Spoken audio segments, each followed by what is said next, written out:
Welcome to the Songwriter Theory Podcast. I'm your host, Joseph Vidala, and we're going to talk about music theory, lyric writing, creative productivity, inspiration, and more. I'm super excited to have you here, so let's dive into the episode. Hey friend, today we are going to talk about being okay with writing badly. So this is a little counterintuitive, right? Especially we live in a world where failure is frowned upon, right? So take school, for example. In school, no one's ever praised for trying and failing, right? We're conditioned to get it right the first time, right? Because if we take a test, we just get that one shot. You don't get to retake a test. You don't take a test and then the teacher says, all right, well, take the next 2 days, learn the material, and then take the test again because we need you to learn the material. No. You failed, and now we're going to keep moving on. And I don't say this to, trash our school system or whatever, but that's kind of the way we're conditioned, right? But it's just such a broken way to do things. And because in real life, right, it's just failure after failure until you find success. And you're not going to get it right the first time. Just almost never in life do you get it right the first time. So for example, by day, I am a software developer, and it's a pretty well-known thing that whenever you program something, it never works the first time. It just doesn't. It's just something we accept. So much so that it's a big deal when if we program something, compile it, run it, and it works, we're like, oh my goodness. Somebody come over here, be a witness to this historic event. Put it in the history books. So that's just kind of the way we're conditioned, is to not be okay with failure. And it's just a really broken way to be. And so today we're going to talk about how to kind of break out of that and why it's important to be okay with writing badly. Because as a songwriter, you're not going to get it right the first time. If you're new to songwriting, the probability that your first song is going to be your best song or a great song is probably not very high. You could not pay me enough to reveal to you the first song that I wrote. I also don't remember it anymore. It was probably when I was like 10 or 12 or something, and just horrible. Back then, I basically took hymns and changed the lyrics because I was too young to understand the music side. But anyway, the point is everybody starts as crap, and it's okay. And I'm not saying that your first song will necessarily be crap. Sometimes it isn't. Joshua Radin, for example, he claims the first song he ever wrote was Winter, and that song is phenomenal. I would argue it's his best song. But that's not usually how it works. And you got to be okay with that. And you also have to be okay with the fact that you're not going to one-up yourself every time. It's just not going to happen, right? Now, we're not all going to write our best song first and it just be all downhill from there. There's going to be ups and downs. We might write 3 great songs in a row, and then you might write something that's garbage. And all of that's okay. So let's dive into why this is. So first of all, bad writing is still exercise, right? So say you're a runner, right? You're a runner. You like to run half an hour, 5 days a week. Or how about an hour? An hour, 5 days a week. Now let's say you don't have a full hour to dedicate to it today. Now, what would be better? To run for the half hour that you have, or to not run at all and say, well, I don't have the full hour, so, if I'm not going to do it right, I'm not going to do it at all, right? That's the kind of attitude that gets you to the last day of the week and you realize, well, crap, I only ran twice and I ate 5 hamburgers, so I might be in trouble this week. Because you didn't even do the turkey burger. Just kidding. Obviously, other burgers made with real beef are so much better. If you're a turkey burger person, I'm sorry, but you are wrong. So anyway, so exercise is still exercise, right? It would be better for them to get that half hour than the full hour.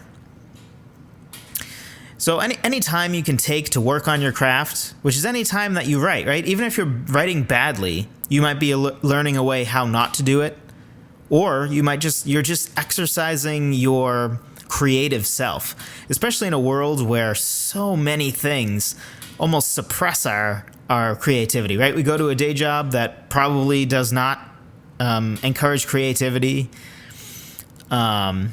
Maybe ours does, depending on what your job is, but a lot of them don't. And then, we might come home and read a book or watch Netflix or something where we're consuming creativity, but we're not being creative, right? If I watch BoJack Horseman today, that's not being creative, right? I'm consuming someone else's creation. So many of the things in our world don't really encourage us to exercise our creative self, and we have to exercise it. So that's the first reason, right? Even bad writing is still exercise. It's good to write badly, in the sense that it's good to just write. Doesn't matter whether it's good or not. It's just good to exercise that ability. And every bad writing is one more bad writing to get over with. So if you have this stockpile of ideas and you're really excited about an idea and you just write it and then you realize, well, this is crap. Why do I even think this was a good idea?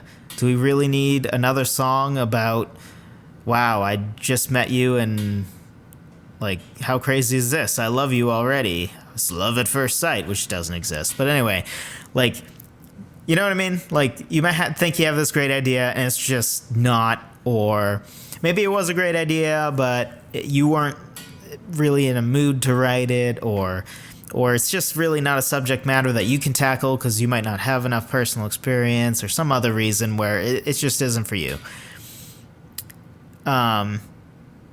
And again, that part is also okay, right? Like I there's many subjects I can't write on because I either don't have any experience with it, or I don't have, certain things we tend to be more empathetic towards, even if we haven't experienced it. And because of different things we've experienced, some things are going to be closer to our hearts than others.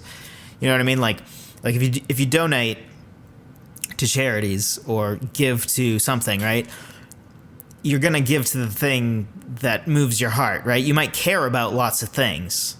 Like, I care about homeless people, for instance. I care about animals in the sense that, like, I don't want feral cats and dogs on the street. Like, that's sad, man.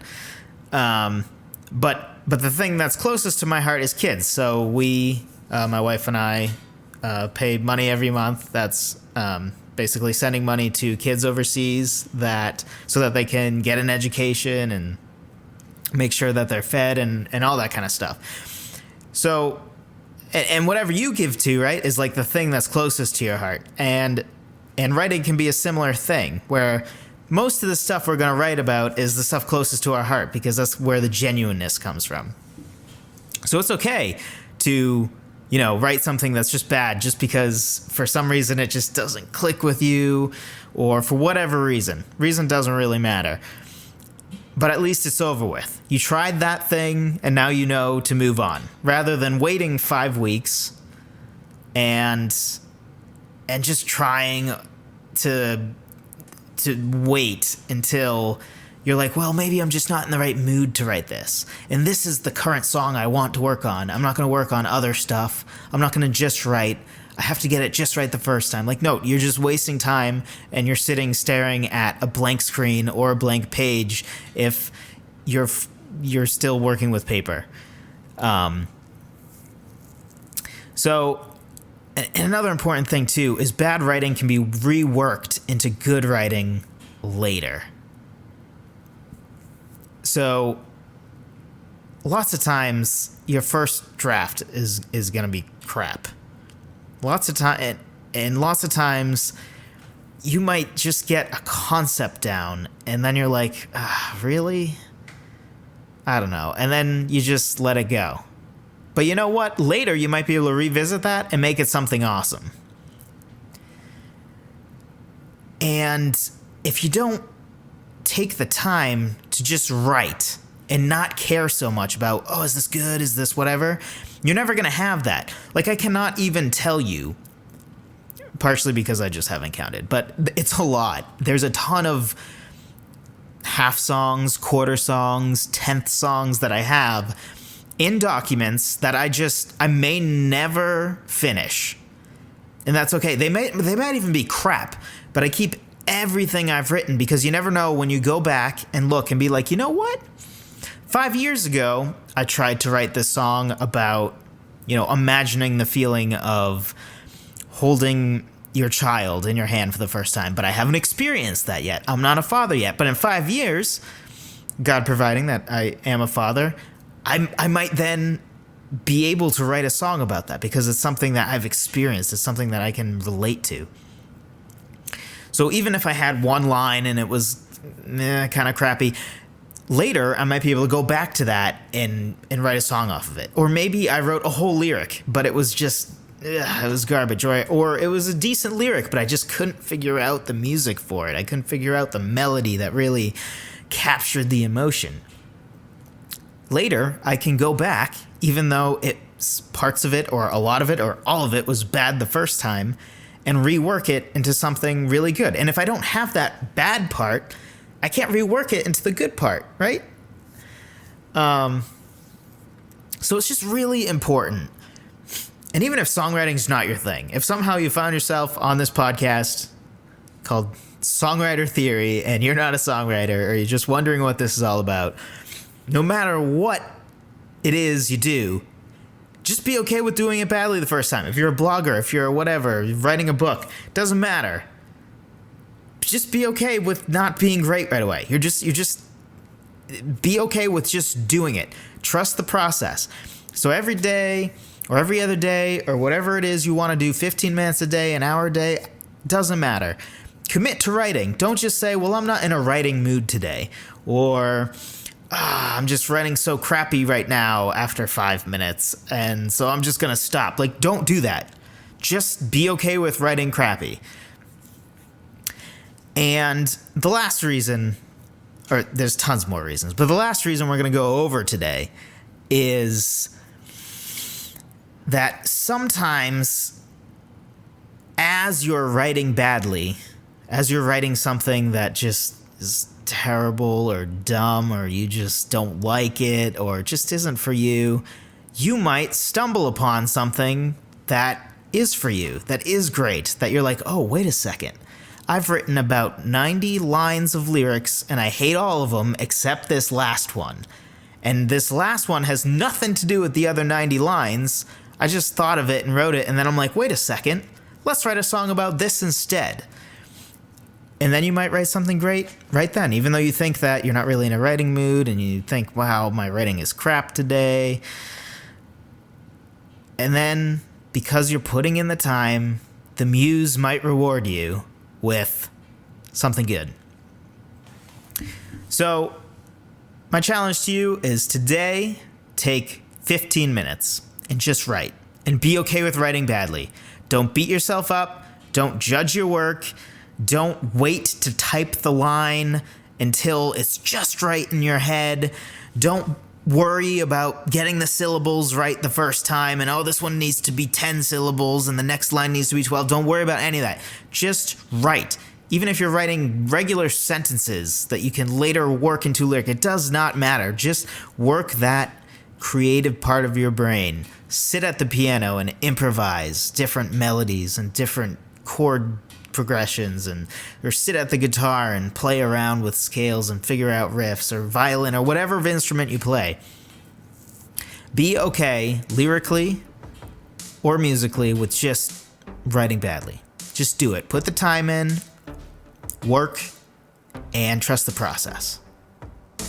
Thanks for listening to the Songwriter Theory podcast.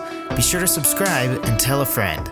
If you want to jumpstart your songwriting, be sure to download my free guide on 10 proven ways to start writing a song at songwritertheory.com/free guide. Whether you're brand new to songwriting or a seasoned vet, this guide will help you to avoid staring at a blank page wondering where to start.